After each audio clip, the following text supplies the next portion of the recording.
fun. I always love getting cut off mid-sentence. We made it over 5 hours, though, so, I mean, I really can't complain. Like, Prism powered through this whole morning of whatever we've been doing here, which has been great. So I'm not going to complain about it.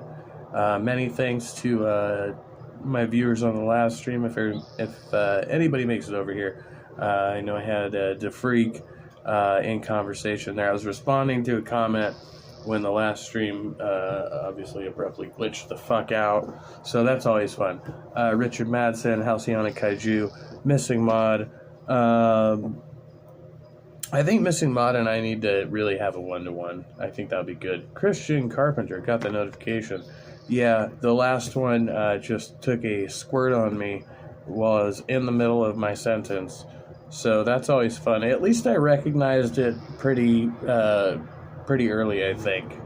I think it was only a few seconds between the glitch and me realizing what was going on. But I was like in the middle of responding to DeFreak's comment there, and well, I guess I could go look at it. It was kind of a long-winded response, though. I don't know if I can reformulate it like off the top of my head. That'd be forming some tricks. All right, let's see. It's gonna say I'm still live. It's usually what it does. Yeah. It says I'm still live. And then it just does this.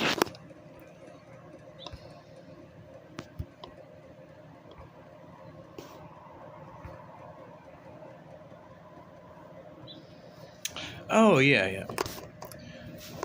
Yeah, just the general statement I was saying, that it's not all for nothing. Like, we can look at the accumulation of history and you know, we can assign meaning. Just there would even be value in the biblical claim that there's in and that it's not valuable just to us, or to care instructions for my gas fee. My gazpacho. Mr. Henry Chicken. And many of the people who are going on down the line. I appreciate you letting people know, Christian Carpenter, that there's a new one on. I know that it gets confusing for people sometimes. The streams just go squirrel nuts, and then I just kind of continue as if nothing happened, or try to, it's the best way I can figure out how to do it right now. Accepting these sorts of claims. There's no way, like, if I can't go into YouTube Studio right now and end the stream. If I was able to get on through my other device, then I would be able to do that. But because I can't do that, right now, basically, Prism continues to run that one for however long it takes them to process and figure it out, and then it will cut it down automatically, so I don't even have to worry about that, which is great. And it just, whatever point it glitched out at is just going to end abruptly. And so for like the point of continuity of streams, to anybody who's going back and looking on the replay, that last one will end abruptly, and then we'll kind of pick up here. We're at the same point in the video. So I feel like that's workable, I guess. But at some point, I'm going to have to figure out how to, like, try to splice these together to make single episodes, which would be great, because this will be, like, over 6 hours or something. I guess. I only have, actually, a little more time left to go here. The sun's coming out. Birds are chirping.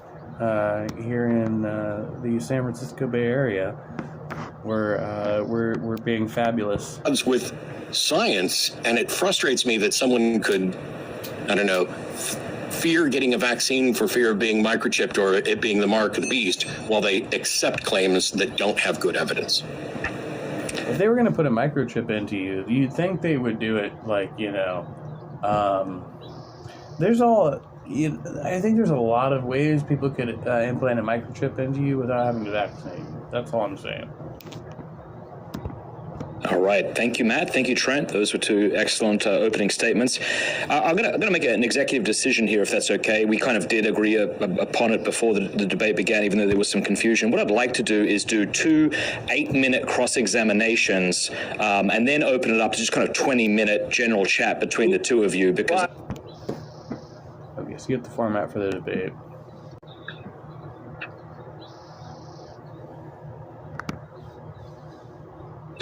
I need you to help me prepare for a debate with the Calvinists about why it is possible to apostatize from a free grace perspective. I need you to be my debate opponent. Sure, I can help you prepare. From a Calvinist perspective, the argument against the possibility of apostasy in a free grace context often centers around the concept of perseverance of the saints. This doctrine suggests that those who are truly saved will persevere in their faith until the end and cannot fall away. As your debate opponent, I might argue, according to the doctrine of perseverance of the saints, true believers are kept in their faith by the power of God. Therefore, if someone were to apostatize, it would imply they were never truly saved in the first place. Ephesians 1:13-14 talks about believers being sealed with the Holy Spirit, which is a guarantee of our inheritance until we acquire possession of it. This sealing suggests a permanent, unbreakable bond with Christ for true believers. How would you respond to this argument? What? That's pretty good, actually. I need to try my AI out for moment of belief, according to John 3. That's great, because I asked some questions over on the Snapchat, my AI, and they were just like agreeable. They didn't even introduce contrapoints, because I asked them. Well, I guess I asked them what they believe. I didn't ask them about a particular set of beliefs. So the next time I have to rephrase to ask about a particular set of beliefs. Yeah, I'm still trying to program that thing. 16, John 3:18, John 5:24 guarantees that a person is eternally secure. Even if you stop believing, you're still eternally secure. That's a strong point. You're highlighting the idea that salvation, once granted, is irrevocable based on certain interpretations. That's a strong point. Look at this AI is like giving affirmations and shit.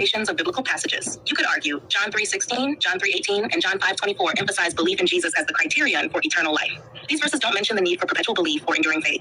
Therefore, it could be interpreted that once a person believes, they are granted eternal security regardless of their future faith journey. To counter that from a Calvinist perspective, I might say the belief mentioned in these passages is not just a one-time event, but a continuous living faith. The original is his AI a woman of color? She sounds hot. Greek text implies an ongoing trust in Christ. Also, not really. Scriptures like Hebrews 3:14, which says, "For we have become partakers of Christ if we hold the beginning of our confidence steadfast to the end," suggests that perseverance in faith is essential. How would you address this counterpoint? Yes, the substantival participle may be 0 value. In other words, it's aspectually flat, and therefore you can't argue that it means continuous belief. Furthermore, the present tense can be taken as a nomic present, which will refer to being in the general class, and one moment of belief places you in that class. In addition to this, it's not taking into consideration the options that are available with action start and verbal aspect. I was trying to think of some way to like Jesus as a whatever. Yeah. There's some kind of component where it ties to juggalos. That's a sophisticated linguistic approach. You're delving into the nuances of Greek grammar to argue that the present tense in these verses can be interpreted differently than continuous action.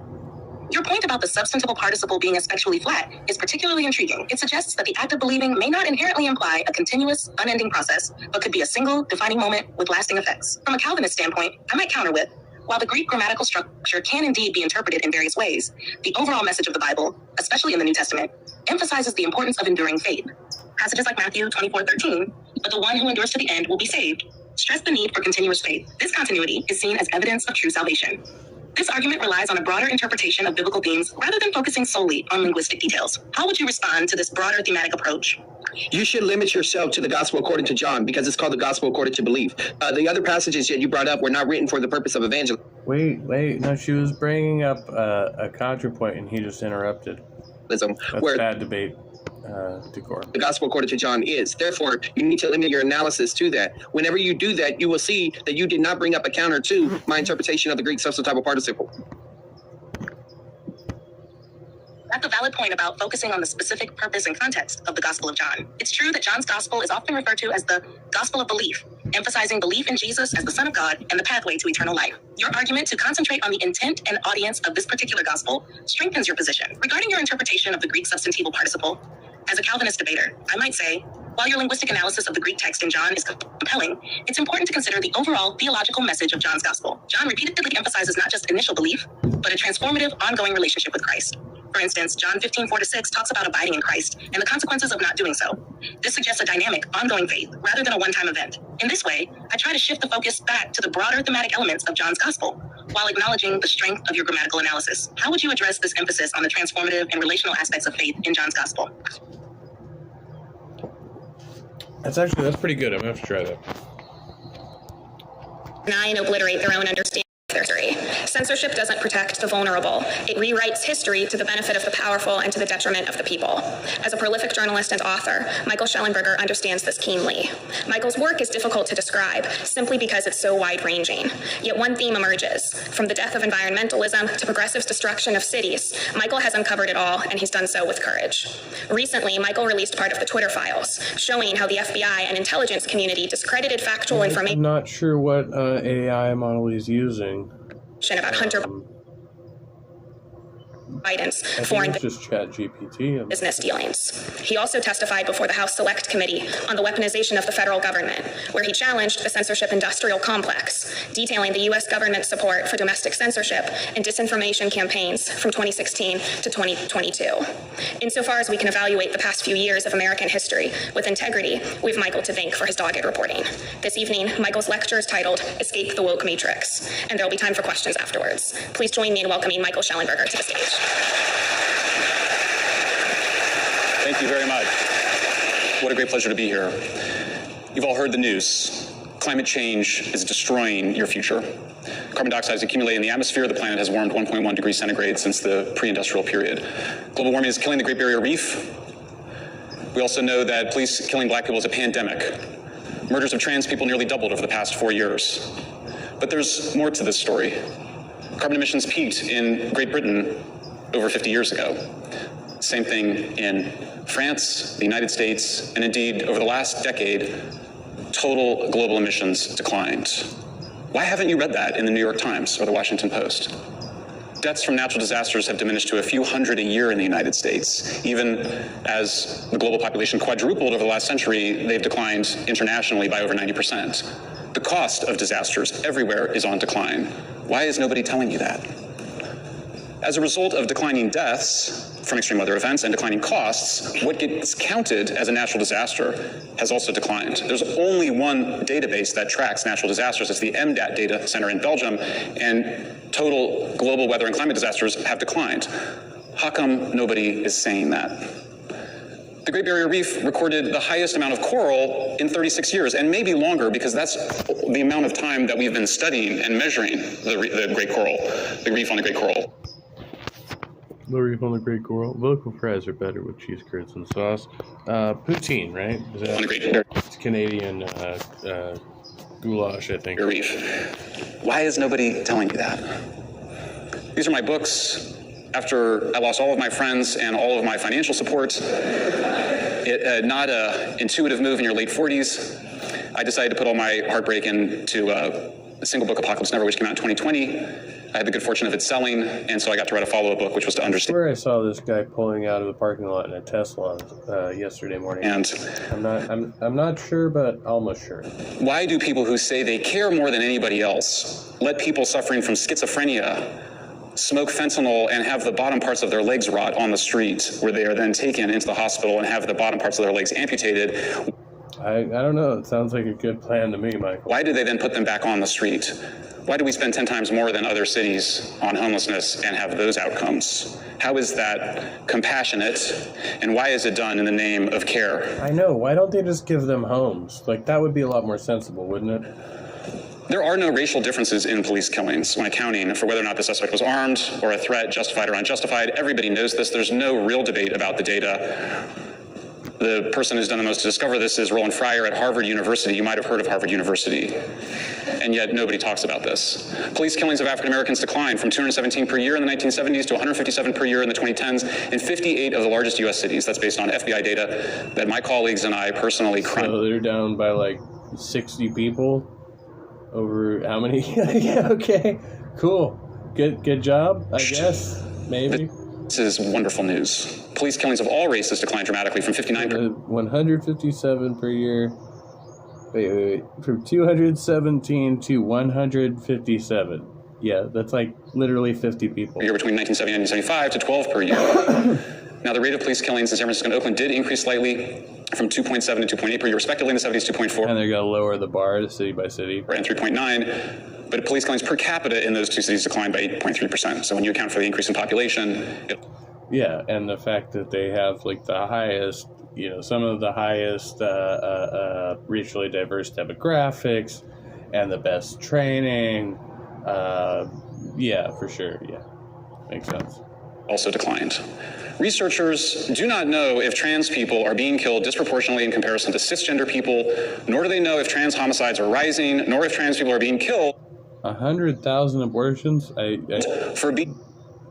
Citation needed, please. Being trans. But, I mean, even if so, that doesn't really bother me too much. Or for... I know a lot of people are going to disagree with me on that, but, as long as they haven't been born yet, killing unborn, it's just collateral damage, in my opinion. Some other reason. There is no debate over this data. And yet CBS News irresponsibly and other news outlets suggest that they are. And that should upset you, especially if you care very much about trans people, because what you would not want to do is have a bad baseline for monitoring such terrible forms of violence.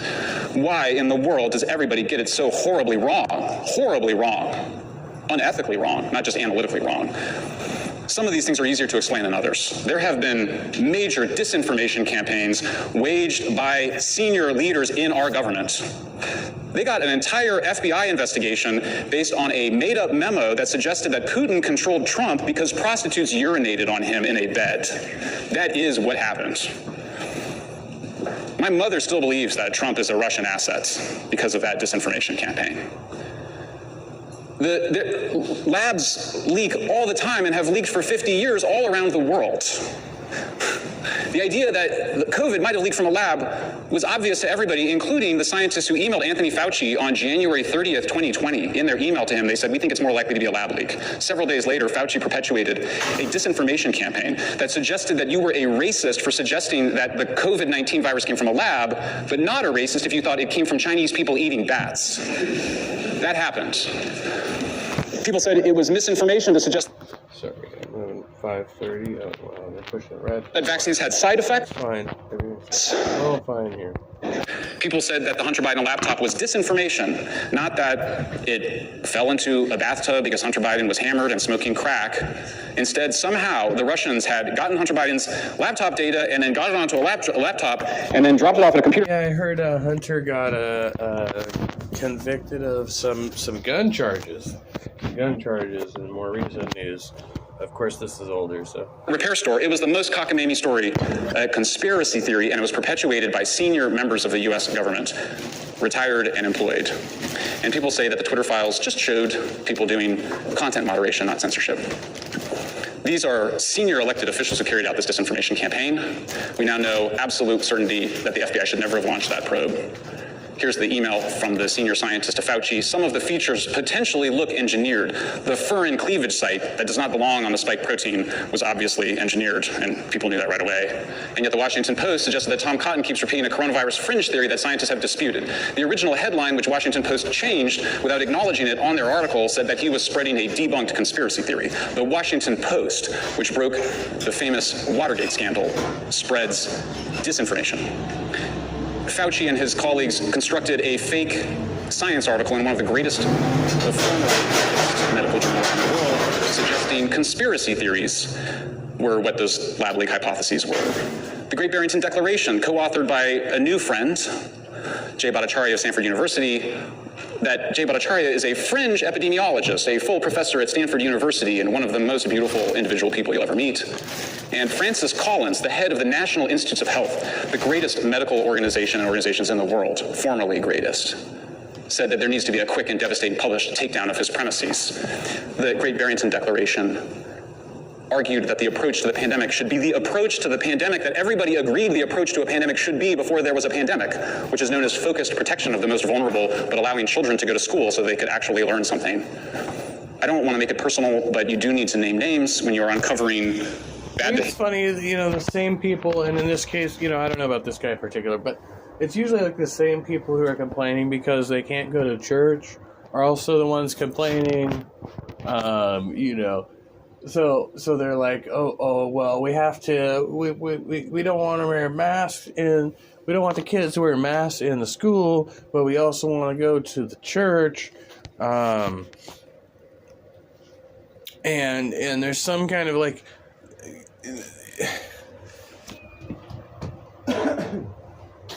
excuse me, there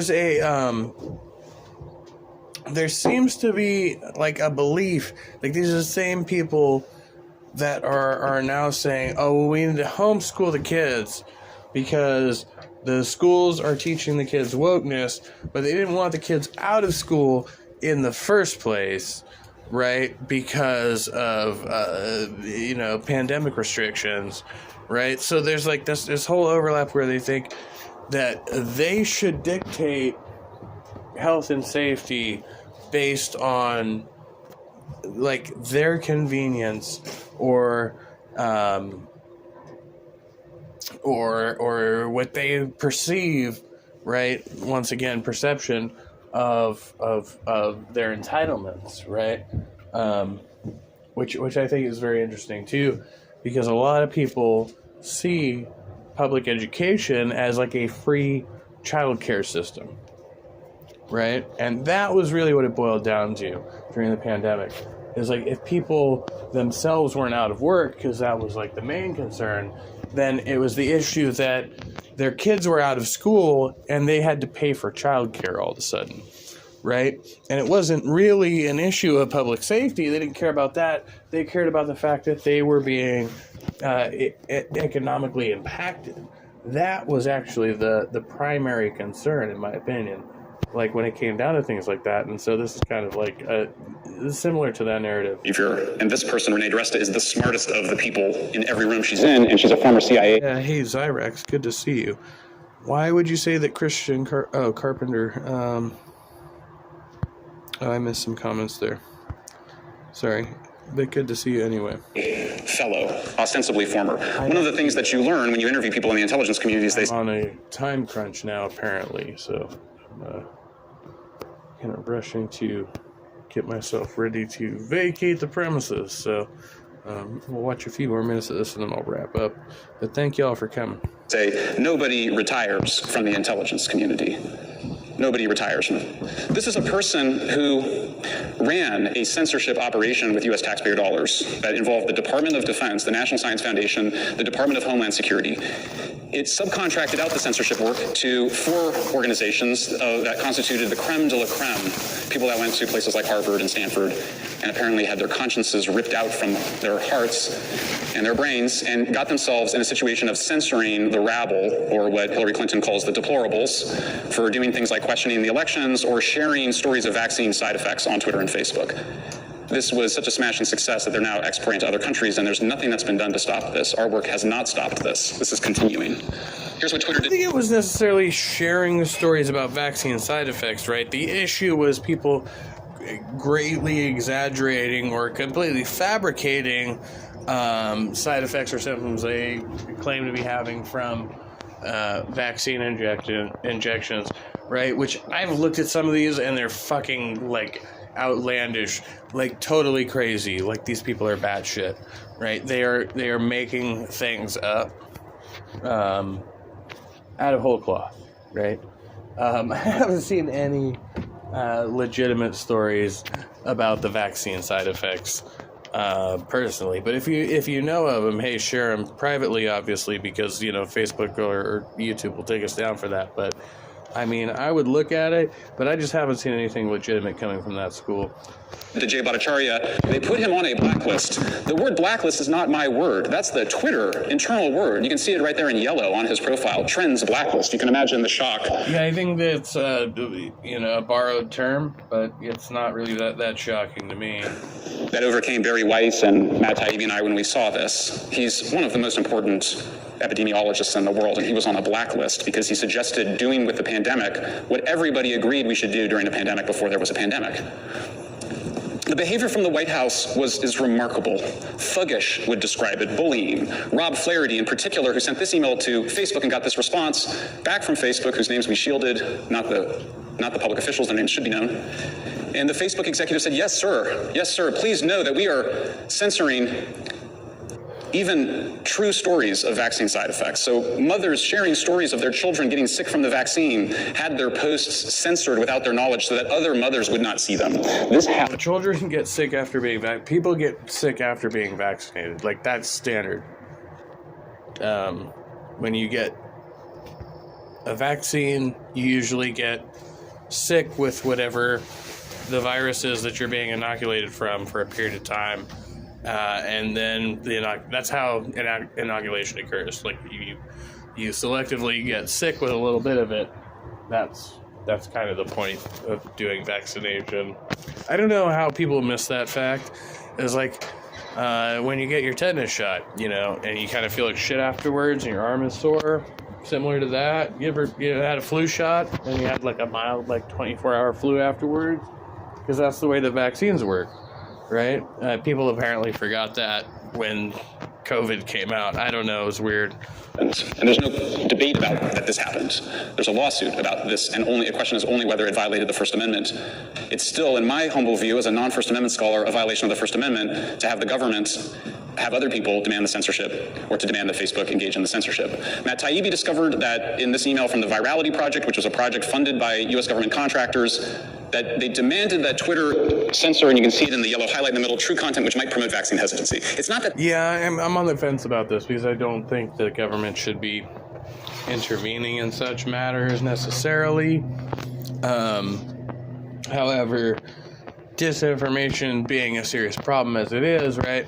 Like, he is actually arguing on the other side. He's saying that more disinformation is being pushed because, these kind of low-level people are being censored, right? So it's state propaganda, according to this theory from Schellenberger, right? But the fact is that I think there's more people who are just willing to make shit up. Like the people in the Trump campaign who kept saying that there was election fraud going on, like ballot fraud going on, with mail-in ballots. And then, I remember which state it was, but they came to find out that it was actually Trump supporters who fabricated ballots, right? After being the ones who claimed that Democrats were fabricating ballots, the Trump supporters were actually the ones who were fabricating the ballots, and they caught them in I think it was like a western state. Doesn't really matter. The point is, it was the same people that were fabricating the story about the fucking ballots that were themselves fabricating the ballots, and so it's just it was just fucking hogwash. It's bullshit. The information was wrong. Stupid. This is the same thing going on with the disinformation shit. And these people say, well, I couldn't post about my kid being sick after being vaccinated because, you can think of a variety of reasons, fear-mongering, right? Because that's what happens. Like, when kids get vaccinated, generally they get sick. When people get a vaccine, they get sick from that virus that they're being inoculated to. That's how vaccines work. But if you say that, and then get a bunch of people scared because they're already scared of getting sick, and you say, well, look, my kid got sick after getting the vaccine, so will you? And they're already terrified of being sick, then it's just this whole, I don't know how this thing spirals out of control. But this is generally what happens. Like, when you take a vaccine, same thing happened to me. I got my Johnson & Johnson shot, and one and done, it was all good. But there was like a full 30-hour period after that where I was fucking toast, dude. Like, it hit me hard. And then I still got sick with COVID. like, yet less than a year later. It was like less than a full year. And I still ended up catching the actual virus itself. So it's not going to, fully prevent you. But, still that only put me down for like 3 days. And it was a rough 3 days, but it was only like 3 days. So, I don't know. That's my anecdotal experience. But yeah, since this whole thing's gone down, I really took all the precautions. I've changed my work schedule and all this stuff. I got cars coming up the hill. And it really hasn't been that big of a concern for me. Because, of course, the First Amendment also protects wrong information, but they wanted to censor accurate information because they were worried that people might get the wrong idea and choose not to get the vaccine. I got the vaccine. I got boosted. Vaccines are a miracle. But this is totalitarian tactics to censor this kinds of information. FBI came to us, said Mark Zuckerberg, as he has rapidly sought to shift the blame away from taking responsibility. The FBI came to us and were like, hey, you should be on the high alert. We thought there was a lot of Russian propaganda in the 2016 election. There's about to be some kind of dump similar to that. He's referring to the FBI coming to them to say that they should be ready to censor the Hunter Biden laptop. That's weird, because there had been no publicity of the Hunter Biden laptop yet. Perhaps it's just a coincidence that the FBI had been sitting... Dude just left in a totally different car than he came in. Sorry, completely sidetracked there. It is getting near quitting time for me here, so I'm waiting for the rest of these fucking assholes to come up the hill. I should have this place fucking locked up, so I'm gonna work on that and let this video play before I wrap. On the Hunter Biden laptop for almost a year. And this wasn't the beginning. Twitter was under intense pressure. We have seen a sustained effort by the intelligence community to push us to share more info and change our API policies. They're probing and pushing everywhere they can, including by whispering to congressional staff, complained the Twitter director of policy on January 2020. The story exploded on October 14th. Twitter's internal trust and safety department, which is the censorship department at Twitter, evaluated the New York Post article, and they concluded that it did not violate Twitter's terms of service, that the article was there was no evidence that it was inaccurate or that it was a result of hacking. They censored it anyway. Here's the subpoena from the FBI, confiscating the laptop in December 2019, of almost a year before the New York Post story. Here's the signature by Hunter Biden on the receipt dropping the laptop off at the computer repair store after he had dropped it in the bathtub or the pool. Weirdly enough, in the Twitter files, we discovered that there had been preparation for how to not cover the Hunter Biden laptop months before the New York Post published an article about the Hunter Biden laptop. What's the Aspen Institute doing, gathering journalists to talk about how not to cover a story that hadn't even broke yet? What is going on here? Why is it that they were programming journalists to disregard one of the most important journalistic principles that's been in place for over 50 years? It's known as the Pentagon Papers principle, and it's if it's a whistleblower comes to you and they have documents showing that the Pentagon knows that they're losing the war in Vietnam, that the New York Times and the Washington Post shall publish those documents because that's important to the public interest, and goddamn it, is protected by the First Amendment of the U.S. Constitution. That is what journalists do, and the New York Times and the Washington Post published that article, the Pentagon Papers. They won their Pulitzers for it, they defended it in court, and they won it at the Supreme Court. Steven Spielberg thought it was such an amazing story, he made a movie about it. The Aspen Institute with Stanford, with U.S. federal government money, has been attacking this, saying don't cover the material, cover the person who leaked it. You might remember that they disparaged Daniel Ellsberg, the Nixon folks, because he'd been going to a psychotherapist, so they tried to suggest he was a crazy person. That tactic is now being used by Democrats to disparage anybody who leaks information central to the public interest. Like, how's the war in Ukraine going? Interests that we share, that are public interests, that are protected by the First Amendment, that are precisely why the people that created our country demanded that there be the First Amendment to the Constitution. They didn't want the Constitution to even be in place. They didn't want a United States of America unless there was a First Amendment. That's how important it was. That's why they made it first. It's now being attacked by the people who claim to be the defenders of liberalism and democracy. It's being attacked right now. Here's the little memo they created. You can see at the top, September 2020, Aspen Digital Hack and Dump Working Group, how to brainwash journalists so they don't cover the obvious thing that's sitting in front of their face. It's all done in the name of protecting people, fragile people, and need to be protected from information, which is so dangerous. Here's Twitter's top censor, Yoel Roth. He said, we got to get to Jack Dorsey, the CEO. We got to convince him. We got to start by censoring, without anybody knowing it, information that directly causes harm. Now they're trying to read your text messages. Piero Midyar, who made his money on eBay, spinning off a Defense Department technology. They're now trying to read your encrypted... They want to see your dick pics! Alright, I'm gonna get the fuck out of here before I cause any more trouble. Good night, good luck, be well, stay trusty. Much love to everyone.